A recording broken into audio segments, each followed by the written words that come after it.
Hello, hello, hello. Happy 1st of July. For those of you who know and don't know, July is my birthday month. And I do celebrate, I say month because I celebrate the whole month. I don't celebrate one day. So today is birthday month. Um, and normally this live is at 7:30 in the evening, but this is one of the good things about being your own boss is that you can make some shifts in your schedule sometimes, and that's quite all right. So I'm not quite sure where I'm gonna be at 7:30. Some people got some things planned, and I'm just going to just go with the flow and see what happens. But I'm dedicated and determined and committed to be here for all of you, and so I wanted to hop on. And for those of you who come at our normally scheduled time, the video will already be here. So please drop it. Please look at it. Drop a replay down in the okay, let me get calm, y'all. This birthday nerves. It's birthday. I'm super excited. Drop a hashtag replay in the chat and leave your comments. And as always, I will get back to you. So again, I thank you all for being here. We're going to hop right in. So we have been talking. This is a 4-part series titled Level Up Your Launch Lessons Learned. Many times I've worked with clients and I see the same lessons, the same mistakes made over and over. And we learn from everything. As long as you learn from a mistake, there's nothing wrong with it. And my grandfather used to always say, the best lessons learned are from the mistakes of others. You don't have to make every mistake on your own to get the lesson from it. You can see something that somebody else is going through and learn from it. That doesn't mean that you want other people to go through things. That doesn't mean you're rejoicing in their downfall. It just means that you're learning from it and you don't have to go through it too. So we started out, and the first one was stick to the plan. Once you create your plan for your launch event, this is for all you coaches and consultants who have events to enroll people into your group coaching programs or into your subscription based memberships, or even those of you who are authors who do book launches. Once you create that plan for that event, stick to the plan, especially during the open carts phase. During the open cart phase, sometimes there's a lull in the middle. We're going to talk about what we can do about that lull in the middle. But for right now, just know that sometimes there is a lull in the middle. Don't panic, because what you can do is you can break your automations, you can cause confusion, or worse yet, you can come across as desperate and lose out on enrollments. So the first one is stick to the plan. Second thing we talked about day before yesterday was the level up during the layover. That time in between launches, what should you be doing during that time? That time in between launches is just as important as the launch period itself. So there's 3 things that you can focus on during your launch layover that will improve your enrollments. The first being that you need to grow your audience. If you did what you were supposed to do during that launch, then guess what? You moved some people through, and some of those people are now clients. You need to put some people back into your pipeline so that you will have an opportunity and you won't be having a feast or famine cycle. Second thing is love on those leads. People can be cold, they can be warm, but in order to build that know, like, and trust factor, you need to make sure that you're loving on those leads. This is a time where you want to stay visible. You want to be doing podcasts. You want to be visible on social media. You want to be doing blogs. You want to do all of those things that allow people to see you, the transformation that you provide, so that they know who you are and what you have to offer. And third, use that time to secure your social proof. This is a time to reach out to people who've been clients or who have attended previous launch events and get their feedback. You can use this on your sales pages. You can use this when you're talking to people, and you can use it personally because you can take what they've said and then you can use that to improve. So those were the first 2 days. Is anybody ready to hop into day number 3? Remember, this is a 4-part series. So if you're ready to hop in, just in the chat, say I'm ready. All right, so we're going to just hop right on in. I was actually speaking to a business buddy yesterday, And y'all know I got business buddies, I got business besties. We all stick together, roll around together, do what we do. So I was actually speaking to her yesterday, and I was like, it's so funny because this is what I'm going to be talking about in part 3 of the series. And that is, it is so important that you test, test, test. And can I say one more time? Test your automations. The last thing that you want is for automations to not work during your launch. Does it happen? Absolutely. And we're going to talk in a little bit about what you do when it happens. But first, let's prevent it happening in the first place. Okay? So, as I like to say, this is kind of like when you were back in grade school math and they used to give you a pretest to see what you knew. And then they would give you those quizzes as you were learning it. And then you would get that post test to make sure that you learned everything. This is the same thing that you want to do with your automations during your launch. Your team will do this, or if you have been so inclined and you have hired the bag, we will do this. We will test, you should test things when you create them. You want to test it the week before the launch. You want to test it the morning of the launch. If the launch occurs every day, you want to make sure every day that those links that you are going to give your audience work.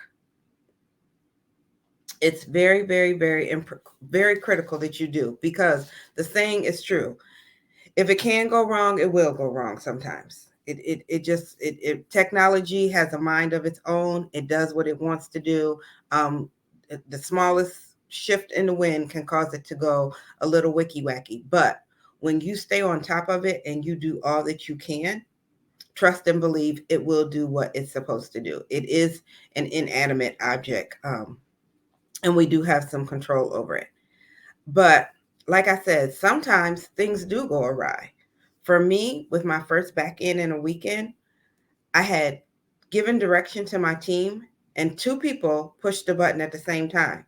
Have you ever been in the house and you flipped a switch and then you flipped the switch? What happened? The light come on, the light go off. So somebody flipped the switch and the automation went on. Somebody flipped the switch and the automation went off. And so people were not getting the link. And I was a party of one on the day of the launch. But knowing something had to be wrong because of the registrations, I was able to quickly go in and see that that email didn't go out. And I was able to send that out like, oops, we had an issue, send it out, made sure that people got the workbook, made sure that people could get in the room. And I sent that out via email and via text. Sometimes it's something just that simple and you can fix it very easily. Okay.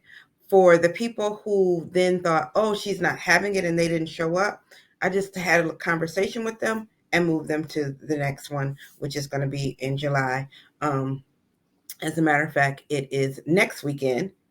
And so the link is on the bottom if you want to join us for back in a weekend, but I'll get into that in just a minute. But was I embarrassed? Absolutely, especially being the system solutionist. But I knew that something had to be wrong. And I quickly took care of the problem, made sure that everything was going, sent out some emails to figure out what might have happened. My team let me know 2 people, flip on, flip off. And so we just kept it moving. It happens. So you know what I learned from that? Make sure that each person's name is by the task, which I know that, but we were all just trying to make sure that it was going to work. But now we're going to make sure that one person does a task so we don't have a flip on, flip off. And it's something just that simple. Those things, I share that with you just to let you know it does happen and it's okay. We can fix it. So you cannot plan and test your technology more than too much. You can't do it too much. There's no way that you can do it too much. You just have to make sure that you take the time and you create it, or you have someone create it for you. And those people who create it for you should be doing the test.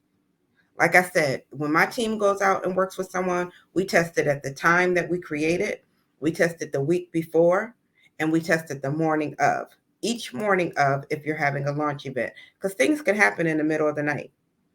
Updates happen to software.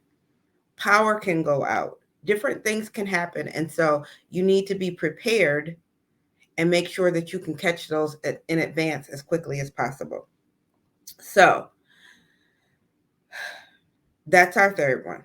Our third one is test, test, and MOTEST, pre-test, test, post-test. Put a few pop quizzes on there.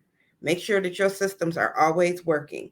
That is just a part of creating your automations. You always want to go in and make sure that they are working, especially if you're someone who is using multiple systems. The more systems you use, the more likely it is that something can happen. Something can stop talking to something in the middle of the night. If one system updates and that throws off your whole integration, and for those of you who that just went all over your head, that just means tech is not your thing, and that's quite all right. If tech is not your thing, put put in the chat, not my thing. But tech is my thing. It makes me super happy. I don't know why. Math and technology have always made me happy. I love it. Can't stop. So again, we're on part 3, which is test, test, and more test. Make sure that you're testing your automations. Make sure that you're taking the time to make sure that everything is going to work correctly. Now, if technology is not your issue, but in fact, it is creating the things that need to be automated, then you definitely want to join us for Back In a Weekend. Back In a Weekend, we're going to set the text part to the side, and we're going to design all of your back-end assets that you need for your pre-launch period for your next event. This includes your registration page, your sales page, your checkout page, your email automations, both the ones to get people to sign up, plus the ones you deliver after they sign up. As well as we're going to talk about your social media strategy. And we kick it all off with talking about the different types of launch events. There's more than one launch event. There's more than one way to skin a cat. It's not a cookie cutter approach. What works for one person may not work for you. What works for one event may not work for another type of event. So please join us for Back In a Weekend. It's a 2-day intensive. It's not just me talking. It's actually me teaching and then us doing the work together. You actually get time to do the work. You get time to ask questions. It's July 7th and 8th from 10 a.m. to 1 p.m. You want to be there both days. It is 2 days. And can I say this is the absolute last time that we're doing it in this format? I am so blessed to be in a wonderful coaching program, and they provide feedback in the moment. And many of you know I just came back from a retreat, and at the retreat, we talked about my Back In a Weekend. And so there's going to be some new things coming out, and it's not going to be done the way it's done now. It's going to be improved, but there's also going to be a cost associated with it. So this is the last time that you get the free 99 value packed. You're going to walk away knowing which type of launch event you should have, having created your registration page, your sales page, your checkout, your emails, and your social media strategy, as well as having the pre-launch checklist to make sure that all the things that we don't talk about, because we're just talking about the assets, but all of the steps that you need to take, making sure that you have those at your fingertips ready to go. All right, so that's Back In a Weekend. Please register today. We have some seats left because I don't like the crowd to be too big. I like to be able to, talk to you one-on-one and give you what you need. So we have some spots left. Please register. And that's Back In a Weekend. So also today is July the 1st, Birthday Behavior Month. So guess what? I'm the type of person, I love to give gifts. I'm the type of person that I love to see people's faces light up when they get something from me. I love because I'm thoughtful. I take the time to think about what it is that people really want, and I put thought into those gifts. And I think I kind of get it from my mom because she used to love to just watch my sister and I open up our presents on our birthdays and Christmas. And so it's my birthday month, but you get the gifts. So we're going to have different gifts for a limited time. I'm calling them birthday flashes. And so flash number 1 is I only have 12. So you want to make sure that you grab them very quickly. And the email is going out after this, as well as the post. And I'm going to drop the link. I'm going to drop the link in the chat for this as soon as we get off. But I'm offering 12 I'm going to be 48, by the way. That's important that I say that. I'm going to be 48.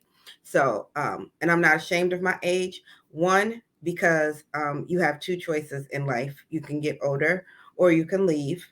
And two, I come from a family with longevity on both sides. So I'm just getting to the midway part. I got a whole lot to go. So I will be 48. 4 is the number of creation, and 8 is the number of new beginnings. So this is all about me creating. This year coming up is going to be all about me creating new beginnings in my life, me being there while God creates new beginnings in my life. So this is all about new beginnings and the creation of them.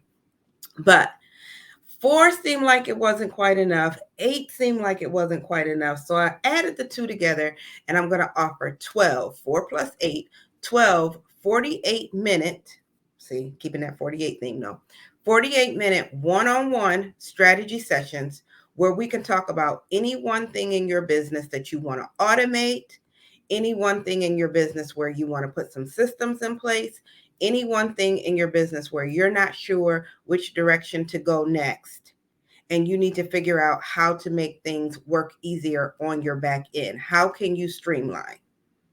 So I'm going to offer 12 one-on-one 48-minute strategy sessions for a reduced special birthday price investment of $480. Normally, these are $795. That's the value, but it's $480. It's a first come, first serve. There's only 12, and you have to schedule them this week. I mean, from today, Saturday to next Saturday. You only have 7 days to schedule it, but you have until the end of August. And I know, but you have until the end of August because I'm going to take some time off at the end of the month. I'm not going to be here. So I'm offering 12 48-minute one-on-one sessions with me where we can talk about one area in your business where you want to grow, one area in your business where you want to streamline, and you may want to talk about the systems that you do have. Is there something that you should be doing different? But you get my expertise for 48 minutes. And the investment for that is $480. So I'm going to be dropping the link in the chat below. You're going to see the post and the emails. They're going to go out later on tonight. But remember, there's only 12 available. So you want to act fast. So I want to thank you guys for being here with me. I know I popped in a little bit early today, but again, it's birthday month. I'm not sure where I'm headed. I see a grill in my backyard over the computer screen, so I think I'm going out in the backyard. But you want to make sure that you sign up for your birthday strategy session. Make sure you get one of those. And remember, today was part 3 of our series. You want to make sure that you test, and one more time test your automations to make sure that they work. We have one part left in this series. I will be here on Monday. It's scheduled for 4:30, but we'll see what happens. It's still this 4th of July weekend, birthday. I choose to call it birthday month behavior. But I will be back on Monday with part 4. That'll be our final part. Make sure you sign up for Back In a Weekend, and I'll see you guys later. Bye.